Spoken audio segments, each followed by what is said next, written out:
This is itel 2173. So in today's video, I will be showing you how to trace the broken line in the battery connector or the terminal. This terminal is your battery connector. When it is being damaged, your phone can't be able to on. So what if either the negative or the positive spot is being broken? What are you going to do to trace it? Or will you just abandon the phone? No, you will not abandon the phone. There's a simple way on how to trace it. So now, that spot I'm pointing there is the positive terminal.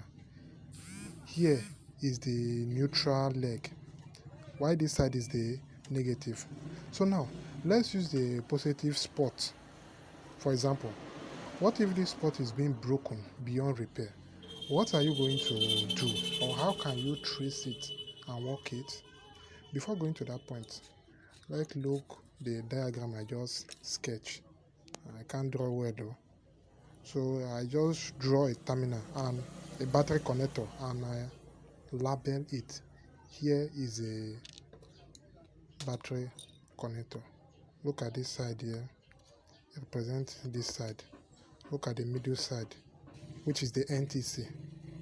Look at it there. Then here is the negative terminal of it.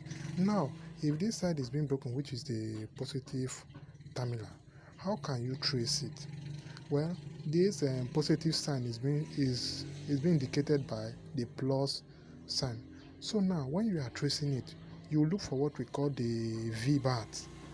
The V-bar is the positive terminal, while the GND is the negative terminal.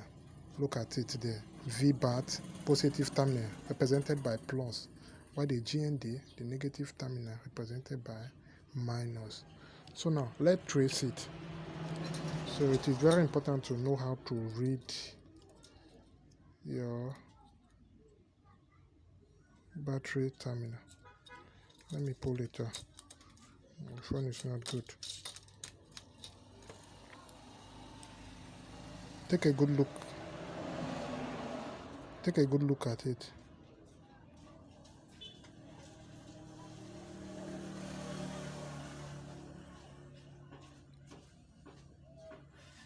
Look at the V-bar. That spot there, it is the V-bar. So you can run it to that positive terminal or to that place that is being broken. You can just use your construction wire. To run it from there. You can just add some quantity of lead, run it with your construction wire or your network wire. Then you take it down here. You take it to this spot here. So if it is the negative terminal, you just add some lead here. Come to this side, GND, which is the ground. You run it from that side. It will work properly. So that is it. I hope you enjoyed the video. See you in my next video. Bye.